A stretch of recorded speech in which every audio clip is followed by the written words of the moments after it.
Hi, this is Gloom Lady and welcome to a new video. I was recently looking around on Reddit and I found a interesting story on Let's Not Meet. Since this is my first scary video, I'd like to do something special because it's also Halloween. Let's go! So, recently I posted something else on Let's Not Meet about my experience with an ex in my college. But I do have another story to share what happened when I went to high school. It's not really as exciting, but it was the first time I have ever interacted with a guy who made me afraid of my safety. When I was 15, I enrolled in a program that allowed high schoolers to take classes in the local community college. The credits earned there would apply as both high school and college credits. My first semester was part of this program. I took an English/creative class, and I was far the youngest of the students. My classmates found out pretty quickly that I was a minor, and they were curious why and how I was attending the college classes while I was still in high school. I explained the situation to them, and they were all very nice and accommodating towards me. I ended up exchanging I am screen names with quite a few of them. One of my classmates who I gave my I am info to was a 19-year-old guy named Nick. He was kind of an old duck, short, chubby, sparse beard, and we frequently wore a black cape lined with red on the inside class. He seemed into darker stuff and was a huge fan of vampires and Satanism and listened to some intense music. I didn't really mind him at the time. I was mostly just relieved that I made some friends despite my young age. But he began to instant message me on a regular basis pretty quickly. The classroom we were in had computers for each of us, so Nick would often message me during class on those computers. At first, things seemed quite normal. We talked about our interests and hobbies, family, homework, assignments, and gossips about the other classmates. Pretty soon though, Nick started to bring up some awkward topics that naive 15-year-old girl made me uncomfortable. Nick talked about how pretty he thought I was, and he would often tell me I looked a few years younger than I was. To be fair, I was quite tall for a 15-year-old, and said I acted more mature for my age. He asked if I had a boyfriend, and when I told him I did, he seemed upset and disappointed. He said if I broke up with my boyfriend and dated him, he would treat me like his vampire princess. He told me he wanted to kiss me and touch me everywhere, and that he'd hoped that I would let him bite my neck.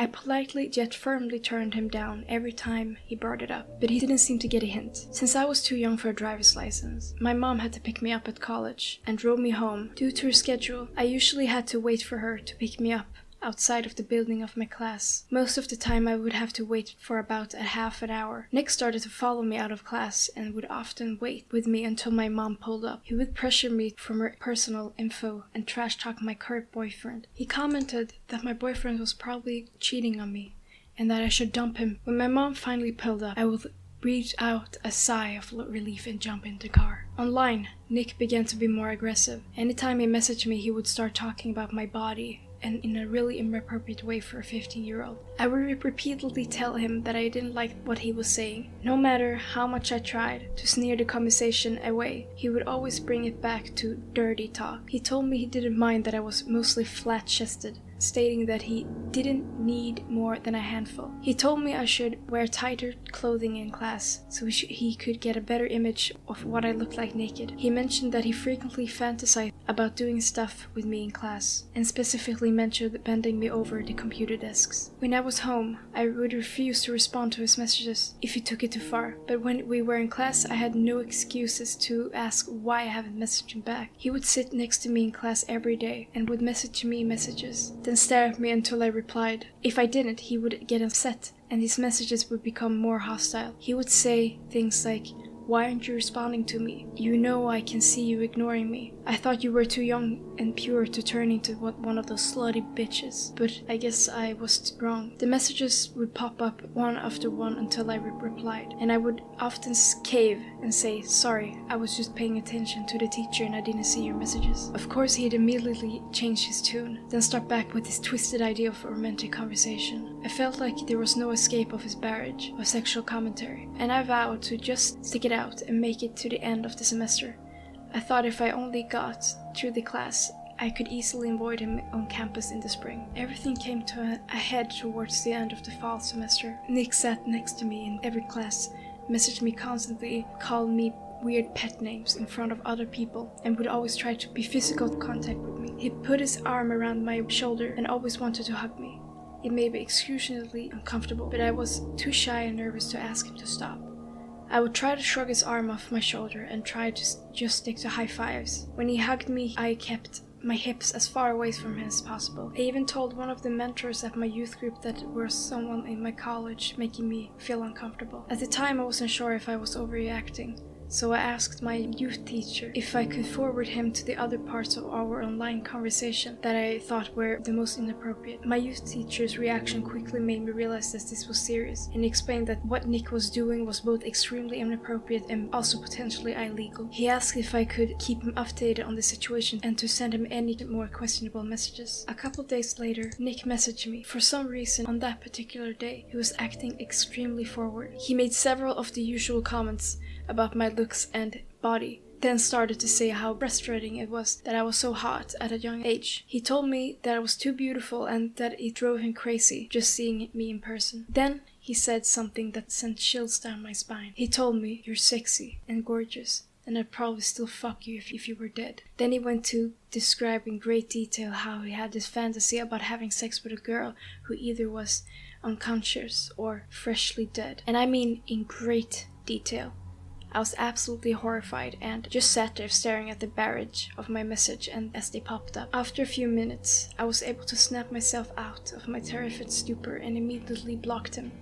I forwarded the message to my youth teacher, who became extremely intense. He urged me to tell my parents or the campus police so that they would keep him away from me. He told me that this could be considered as a threat and that he wanted me to be safe. He seemed to be afraid for me, that I actually was scared even more. I told him I would think about telling someone. Then I signed off I am. Unfortunately, I was young and stupid and did none of the things he suggested. I finished the semester and avoided Nick like the plague. No small task, might I tell you. I begged my mom to show up early so I could leave class and jump into the car. The first time I did so, she looked behind me and said, "Oh hey, it's your little friend." I turned around to see Nick standing outside the classroom, wearing his black cape and staring malevolently at me. The look on his face was one of cold, furious hatred. I ducked down and shouted, "Just please drive, Mom." My mom looked at me, concerned, then put the pedal on the floor. I did eventually give my mom a shortened explanation of what happened, leaving out some of the gruesome details. She had made a point to show up before my class every day and waited right outside the building, so I could run and hop into the passenger side of the car. Unfortunately, after he followed me outside a few more times, he seemed to give up. He didn't try to talk to me after class, and didn't follow me outside anymore. I did catch him staring at me in classes a few times, but in general he seemed to take the hint and back off. After that class ended, I never saw or heard of him again, and for that I'm truly grateful. So, Vampire Nick, the necrophiliac from a community college, let's not ever meet again. It's been 15 years and you still give me the creeps.